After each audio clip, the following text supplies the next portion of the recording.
Hello, everyone, and welcome back to the JRPG Report. This is going to be episode 160. I'm your host, James Fisher, and thank you so much for waiting an extra day. Had one of those deals where, to be honest, work has been a little crazy this past year, and I've not gone to the office. Things have all been remote, but we had a couple things that the boss needed me to film, so I had two separate driving instances, one in the morning, one at night. So they kind of crammed it all into one day, and that definitely meant that I could not record on Thursday. No way, shape, or form that was going to be possible. So I appreciate you guys holding out an extra day. We're going to do our best to kind of power through this one. My voice it's a little bit, I don't know. It's under the weather. It's under a constant attack by seasonal allergies. I don't know how you guys deal with the spring, but that's how my body chooses to deal with it, and it's not well. And on top of it, I got the wild idea that I would do some yard work and got into some poison ivy. That loves to attack me each and every year as well. So anyway, enough of that nonsense. I got some fun things to talk about on today's podcast, and I want to start with a game which I've briefly mentioned over the past couple of years, and I want to go ahead and dive into it first and foremost, and that is Edge of Eternity. And I've kind of held off talking too much about it as it's been stuck in early access for what seems like years on PC, but we finally have a release date for it. It will launch for PC via Steam on June the 8th with a massive update that adds an additional 20 hours of gameplay and will bring its story to an end. And if that sounds odd, that's because they've been kind of releasing it in segments on early access to people who have adopted it early. And this full version of it will bring that to a conclusion. This is from publishers Dear Villagers and developer Midgar Studio, which is just an awesome name, right? You can't go wrong with that. But what's really could be an interest to gamers outside the PC realm is there's always been talks that this would come to consoles once it was complete on PC, and that is indeed going to happen sometime in Q4 of this year. So October, November, December, sometime in that time frame. They haven't quite nailed it down yet. So yeah, out for PC, a complete version of the game on June 8th. We'll get it later on in the year. There will be for PS5, PS4, Xbox Series, Xbox One, as well as Xbox Game Pass. This new announcement is for PS5 and Xbox Series. Obviously, those weren't around when this game was first being developed. There is even confirmation there will be a physical version of it for PlayStation 5. If you want to get on it right now on PC for a couple more days until April 13th, it's even going to be 33% off. So it's going to take it down to $16.74. I think it's $20. Normally, I don't know what that pricing is going to be for the physical edition of it, as will be the complete game. I will pass that along to you. But let's talk a little bit about this game. It's caught my interest a long time ago because it is a turn-based battle system. So if you want to draw James's attention, the first box you need to check off is turn-based. And after that, I'm willing to put up with a lot of stuff. So this is a quote from Midgar Studio founder Jeremy Zeller. He said in a press release, "We've poured our whole heart into making Edge of Eternity. It's a story of epic existential battles and intimate personal dramas. I can't wait to show it off to the world." Dear Villagers Vice President of Publishing, Julian Jamont, added, "Edge of Eternity is the perfect illustration of what we want to do with Dear Villagers. Discover talented studios and help them bring ambitious projects to life. What Midgar has accomplished with a small team is quite incredible, and we're very proud to be by their side for the launch." Here's an overview of the game. They say, in a world torn asunder, the people of Heron pursue a desperate war against a murderous invader. As this conflict opposing magic and technology grows to cataclysmic proportions, a new threat emerges from the battlefield. Wage epic turn-based battles as you follow Daron and Celine in their quest to find a cure to the all-consuming corrosion and save the world of Herion. Edge of Eternity was made possible by over 4,000 fans who supported the game via a successful Kickstarter campaign. The crowdfunding was so successful that Megar Studio was able to work with legendary JRPG composer of Chrono Trigger, Yasunori Masuda. Here are some of the key features for this game. They say it's an enthralling JRPG adventure where your choices matter. Discover a grand tale of hope and sacrifice, filled with plot twists and heart-wrenching moments. Solve quests in multiple ways. Make your own choices and face their consequences. There is a gorgeous world to discover. Journey through Herion's unique and ethereal environments and unearth its most ancient secrets. It has a stunning soundtrack from the composer of Chrono Trigger and Xenoblade Chronicles. Herion is brought to life by a sublime subtrack from industry legend and composer of Chrono Trigger and Xenoblade Chronicles, Yasunori Masuda. Let me go ahead and do a quick plug since I mentioned the word Chrono Trigger. I'm going to be talking with Dalton on Sunday for his upcoming podcast, the Steam Machine podcast. He's actually playing Chrono Trigger right now, so we may even get into a little bit of the soundtrack and talk about Mr. Masuda's work. A deep and strategic combat system. Outwit your enemy in epic turn-based tactical combat. Use the environment to lure them into devious traps. Outsmart and outflank them to inflict massive damage. Craft gear and insert it with powerful crystals to unlock unique combinations and skills and power-ups. And of course, there's a cast of charismatic characters. Meet a cast of larger-than-life companions, each with their own personalities and attributes. Discover their dreams, flaws, hopes, and torments as you experience and share many special moments together. Of course, there was a release date trailer to go along with this if you'd like to see it in action and kind of what I am talking about. You can head over to our YouTube channel. It's right there, and see what I'm talking about. So it's a turn-based. It's one of those hex, grid-based ones with a hexagonal. I completely butchered that word. Battle system. So you move from each quadrant to quadrant. And I gotta admit, I've not played a game like that in quite a while. So that's kind of intriguing as well.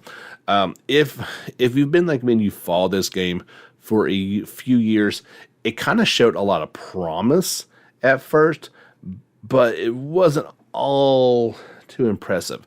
I've always watched this game evolve over the years as it got more crowdfunding as well. You could kind of see the level of quality going up with each time they showed this game off. I think it's finally to that point where it looks like a pretty impressive looking game that's going to be a lot of fun to play through. And I am greatly looking forward to this one coming out at the end of the year. Like I said, check out that trailer. Let me know what you're thinking about it. If you've already played it, perhaps leave your thoughts in the comment section to the YouTube video. That would be awesome. Let us know what you feel like that is, how it's evolved and how it's progressed. And if you are looking forward to its conclusion of the story when it comes out on PC on June 8th, and again, coming in Q4 to consoles. The next game I want to talk about was actually one that I'm a little glad that we waited, as this one would not have made the podcast yesterday, as it came out early this morning. And we have a release date for the sequel to The World Ends With You, Neo, The World Ends With You. It will launch on July 27th for PlayStation 4 and Switch. And newly announced, it's coming to PC as well sometime this summer. That does seem to be the trend now, as JRPG makers have finally decided that they are okay with games coming out on PC. I really hope for a day when it can come out the same time. It seems a little bit odd that they would have to wait to bring a digital format out, but whatever. So yeah, it'll come out July 27th for Square Enix announced. In Japan, the game will cost about 7,500 yen. Do your conversion. I'm not sure what that is. Of course, there is a special edition that's coming out in Japan as well for about 3 times as much, or, well, I don't know, about 3 times, close to it. My math's a little fuzzy at the moment. It will have a copy of the game, mini soundtrack, art book, pin badge, in a cassette-themed case, as well as some other little goodies. Not sure if that's going to make its way west or not. But users who purchase the game via the Square Enix store or the Square Enix eStore by August 26th will receive the downloadable content Reaper's Game Survival Set, which includes the following in-game items: a mutation badge, Kuomokutin fashion item, and the Twister Neomix CD. There's also a legendary threads pack for the PlayStation Store or eShop.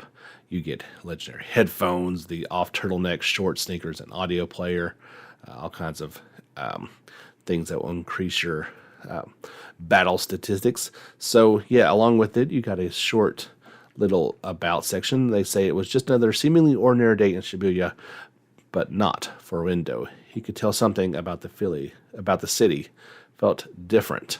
A girl with an ominous aura appears before him, identifying herself as a so-called Reaper. With some trepidation, Rindo decides to play along with the Reaper's game, but something is weird. Battles with monsters called the Noise, pins that grants mysterious powers, and a place called Shibuya Underground, set to set the stage for the game. It isn't long until Rindo starts to have second thoughts on his decision. They introduce the cast of characters. Of course, there's Rindo. He is one of the newest players in the Reaper's game. He's a high schooler to whom searching for info on his phone is second nature. He prefers to go with the flow, and though he doesn't go out of his way to interact with others, he won't turn them away if they come to him first. There's also Fret, who's Rindo's happy-go-lucky classmate and fellow player in the Reaper's game. Fret boosts the ability to get along with just about anyone. While he styles himself as a natural conversationalist, he prefers to keep things light, subconsciously avoiding subjects that are too serious. There is Nagi, who is another player in the game, a college student whose youthful appearance leads others to mistake her for a middle schooler. She is deeply passionate about her pastimes, devoting all of her time and energy to her favorite games. There is Mina Minamoto, a fellow player in the game. He puts his impressive psychic powers to use when he saves Rindo and the gang from a tight spot early on, and then forces himself onto the team. There is Shiba. He currently ranks number 1 among the Reapers in the Shibuya Underground, having worked his way to the top within a year of his arrival. He also serves as the game's master, arbiter of its rules, and encourages its players to keep things hot. His psychic powers far surpass, though, of his fellow Reapers. They say that in Neo, The World Ends With You takes place in, of course, Shibuya, Tokyo. You may recognize some of the landmarks, but the city itself is depicted with an artistic touch unlike anything you've ever seen. Definitely want to go and check out, of course, the release date trailer that we've got over on our YouTube channel. It'll get you more than fired up about this. There are team battles that look crazy in this one. You will each teammate can equip one pin at a time, pressing the corresponding button to unleash the psych contained therein. Simple controls keep the battle moving. Switch your team's psychs by changing your pin loadout. Choose from hundreds of pins that let you attack the noise, heal your team, or boost your allies' abilities. Yeah, I think I've mentioned this before. I never got a chance to, I guess not a chance, but I never played the first one on the 3DS or nor the remake. But I know like that the unique battle system was one of the draws of it. I never really felt all that inclined to want to play it. I'm more inclined to maybe check this one out and give it a shot. We'll see. It's one of those ones I'm kind of on the fence about. I know a lot of people are excited about it, and that's awesome. But it may not be something that's for me. We'll wait and see. There was also news about the animation, and they just say that it is... wait a second. Okay, so Neo, The World's End With You, is a sequel to The World Ends With You, the animation. It is set 3 years later. So that is some some useful information to have before going into it. I think the animation actually starts today, April 9th. If not today, it's very, very soon. So maybe you play the first game and then you watch the animation, which will set you up for Neo coming out this summer. I said the game was coming out July 27th for Neo. That is a worldwide release date, by the way. As soon as I got done recording that segment, I quickly thought, is that worldwide? Is that just Japan? No, that is worldwide. We're all going to get it at the same time. A game that a lot of people are looking forward to coming out, well, maybe the next big game on your horizon, that is Nier Replicant. It will be out on April 27th in Japan, and the next day for the rest of the world. It has gone gold, and according to Square Enix producer Yosuke Sato, it went gold quite a while ago.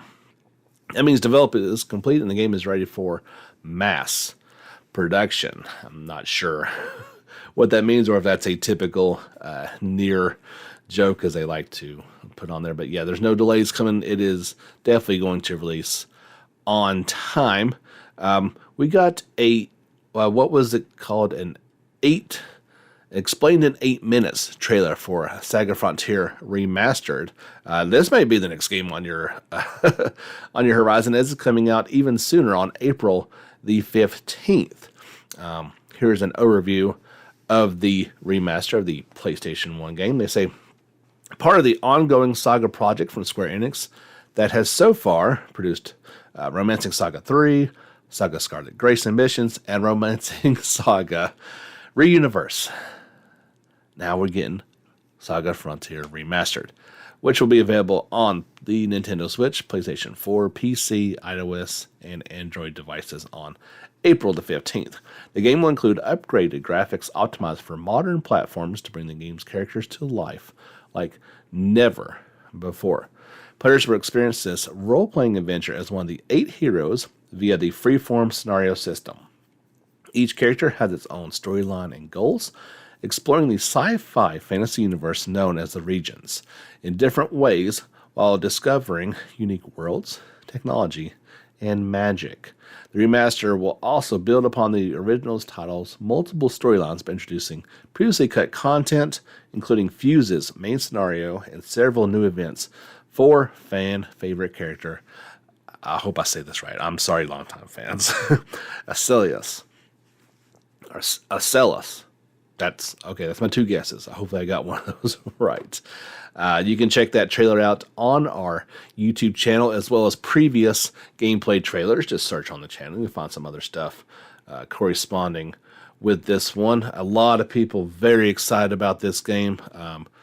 They got really pumped up when they pushed up that release date as well. So, well, the reason it's supposed to come out in the summer, and now just less than a week away for Saga Frontier Remastered.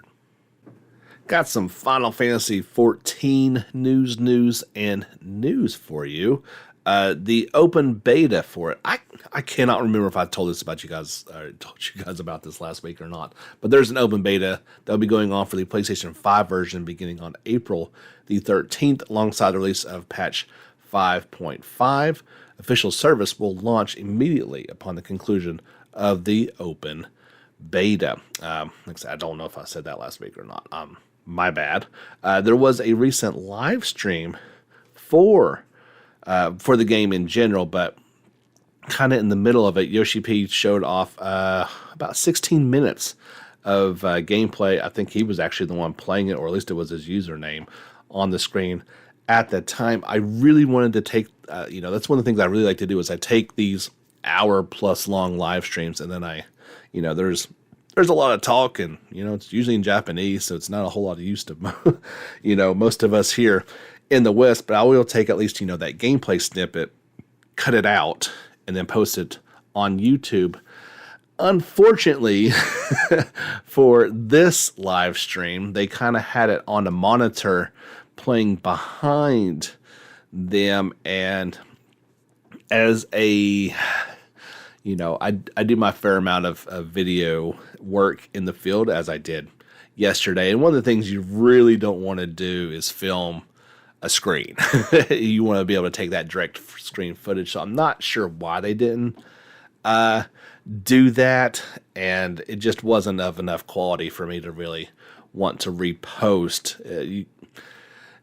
You completely lose the effect of trying to show off the PlayStation 5 version of the game by having it on a small screen and then filming it. But, that's just what they did for live stream purposes. But needless to say, it didn't really translate to me cutting it out and reposting it. But still, it's pretty cool that they did that. There was also a story that, and this is a crazy number. So, Final Fantasy XIV has surpassed 22 million registered users worldwide. That blows my mind, the number. Now, of course, that is not active users. The game has been out for a long time. Maybe they don't, purge the systems if people don't play it anymore, but still, that's a big, big number, even for a worldwide game. They have to be happy that they are at that point in time in terms of numbers of users. We have a version 1.07 update for Ys 9, Monstrum Nox, in Japan. That has gone live now. I'd have to imagine that is in the West as well. It doesn't make much sense for it to only be in Japan, but maybe it just hasn't quite yet.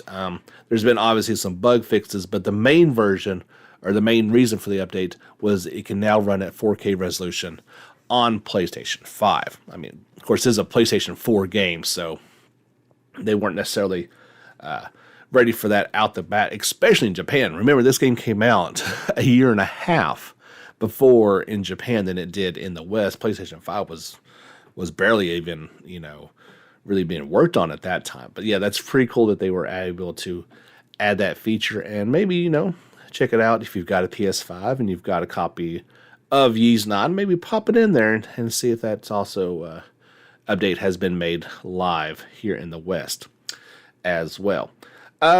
Here's your mobile segment for the week. Again, I'm pretty sure we didn't talk about this last week, but let me go ahead. The Apple Arcade game Fantasian Part 1 is now available. Part 2 will come out in the later half of the year. It has English and Japanese language support.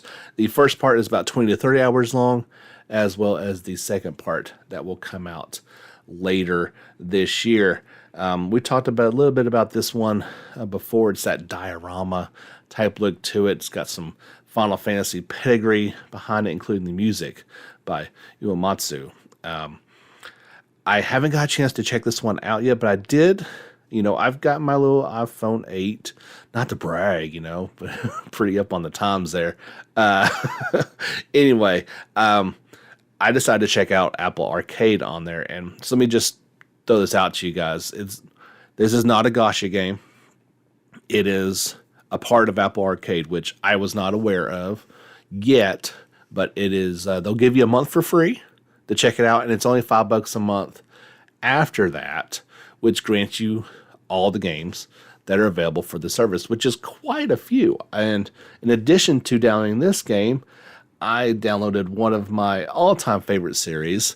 They're best known for making the Everybody's Golf or the Hot Shots golf games, but it's Clap Hands Golf. So it's the developers of that kind of made their own mobile version, which is a pretty faithful translation of the old Hot Shots games. Just throwing that out there if you're also a fan of that. In addition to many other arcade, like I know there was like a Pac-Man type title. There was a Rayman Mini, which is based off the Rayman games.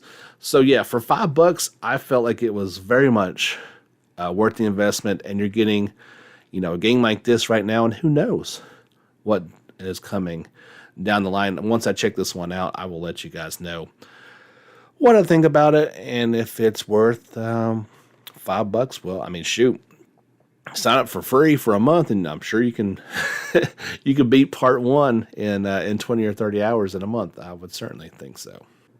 The month of June is shaping up to be pretty busy in the gaming world, at least in the middle of it for sure.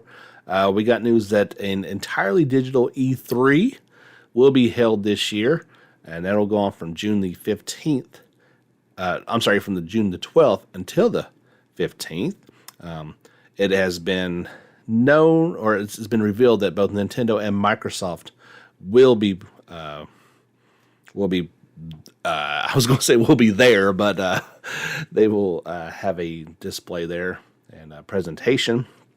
I don't think Sony's going to show up anymore to this event, but Capcom is going to be there, Konami, Take-Two Interactive, Ubisoft, and Warner Brother Games, just to say a few of those. Also, in the month, at the same time, at the exact same time, as a part of E3, will be the PC Gaming Show 2021 on June the 13th. This will be another iteration of the Future Games show. So we should see quite a bit of either new or updated information going on during E3 this year. Not sure when it's going to happen, but the Summer Game Fest 2021 will take place in June as well. Organizer Jeff Knightley announced. So yeah, June is going to be a very, very busy time, and that's certainly not a bad thing. If you've been looking forward to the Disgaea RPG that's coming to mobile devices, it will actually be here in just a few more days. On April the 12th, in the West, it will launch. Publisher Boltron Games announced. Pre-download will be available the previous day on April 12th. Servers will open the next day. We've talked a little bit about this one before, but yeah, this is the game that nearly bankrupted NIS over in Japan. They finally got it fixed, and it's coming to the West in just a few more days for iOS and Android devices. Let's talk about a new MMO. I don't know a lot about this game as it just got shown off, but it's called Swords of Legends Online. It is coming out to PC via the GameForge client, Steam, and the Epic's Game Store this summer in North America, Latin America, and Europe. It is an MMO title from publisher GameForge and developer Wangyang Shintang and Aragon. There is a trailer out for it that just got released, as well as a gameplay trailer that followed shortly thereafter. You can check those out on our YouTube page. I believe they're saying there's the standard edition of it is going to be $39.99. I'm sure that means there's going to be a special edition of it as well. No word on being an MMO. I don't see any information about if it's going to be a monthly charge or not. Hopefully, maybe it's just a one-time deal and not have to worry about the monthly access things. Just from a graphical standpoint, the game is gorgeous. I don't know a ton more about it. You can definitely check it out, and we'll probably have a little bit more come out about it. It definitely looks like it's based in like Chinese mythology and legends and kind of, going along those type of lines. We've not gotten a lot of Chinese RPG games, but there have been a few of them that have come out here recently. And so this one, just from a graphical standpoint, it is definitely a beauty to behold. So if you want to check those out, head over to our YouTube channel, or you can check out this as well, the second trailer for the upcoming smartphone game, Dragon Quest: The Adventure of Dai, A Hero's Bonds. The first trailer came out a little while ago, and now the second trailer is out as well. It is due out for iOS and Android sometime in 2021. You can pre-register for the game right now on Android devices, and they've even got a closed beta going on right now in the West. I'm guessing it's too late to sign up for that one. Speaking of mobile games, and like I said, I don't want to talk about mobile games all the time, but that is certainly the way some of these are coming out, including the new Wizardry VA, which is if you've been playing games for a long time, you'll remember the old Wizardry series back in the early days of gaming. Well, they are looking to kind of revive that series and bring it to mobile devices. The game is being developed with the concept of embarking on your very own adventure and various new features on top of the series' mainstay elements. Wizardry VA is a tentatively titled 3D Dungeon RPG revival of the series, and will launch sometime on iOS and Android devices in 2022.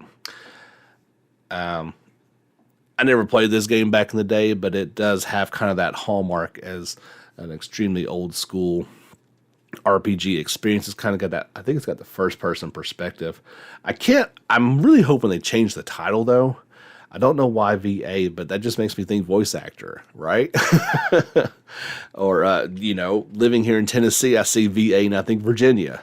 So that's, it's hard. I hope they change that one. But yeah, if you're curious about this one, if you're a long time RPG player, maybe you'll want to get into this one next year on mobile device. If you haven't already, make sure you give us a like on Facebook and follow us on Twitter for up-to-date information as these stories pop off from Gemetsu and Siliconia and some other sources. I definitely share those, and you can read in full everything that we're talking about. Give us a subscription on YouTube if you haven't already. We're inching closer to that magical 1,000 subscriber mark. And if you really like what you hear and you say, man, I really would like to throw some dollars James's way, I will gladly accept that, as I need more poison ivy cream and Walgreens will sell it to me, and you can give me some money via either Patreon each month, or the link is in the description for this. You can do it directly through the Anchor app, and I am done begging for your help now. There was a live stream this morning from Furiyu and developer Historia for the upcoming game, Caligula Effect 2. It was a little over an hour long, and like I previously stated, I do enjoy taking these Japanese live streams and clipping out all the blah blah blahs and getting right to the gameplay, putting that together into a video. Usually these things are all at once. They do a little bit here and a little bit there, so I take it, I splice it, and I stick it all together real nice. I think I got about 9 minutes of it total. So either you can watch an hour live stream and not know what's going on, or you can watch my video on YouTube and see just the gameplay for it. There were some people that were very excited. There's been a whole community that's popped up that's really excited about this one. They enjoyed the first one. This one looks to really build upon the first game in some significant ways. And so this is another chance to look at, obviously, the Japanese version of it. But, of course, we at least know this one is coming to the West. First, it'll be in Japan on June the 24th. And then we'll get it later in the fall here in the West. So yeah, head over to YouTube if you are curious about what this game is shaping up to look like.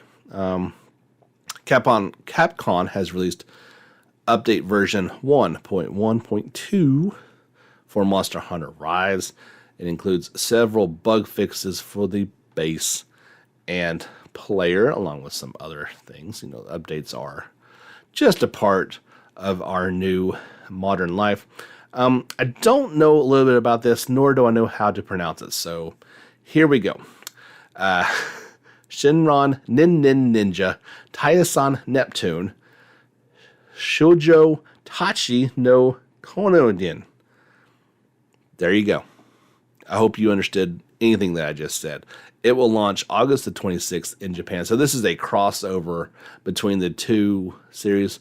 The word that you probably picked up on that I said correctly was Neptune. So yeah, this is a Neptunia crossover action RPG game using the gang from the Neptunia series. You've got Purple Heart, you got Black Heart, White Heart, and Green Heart.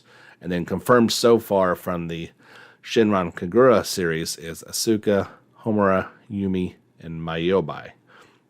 More playable characters will be announced in the future, including some unexpected and surprisingly big secret characters.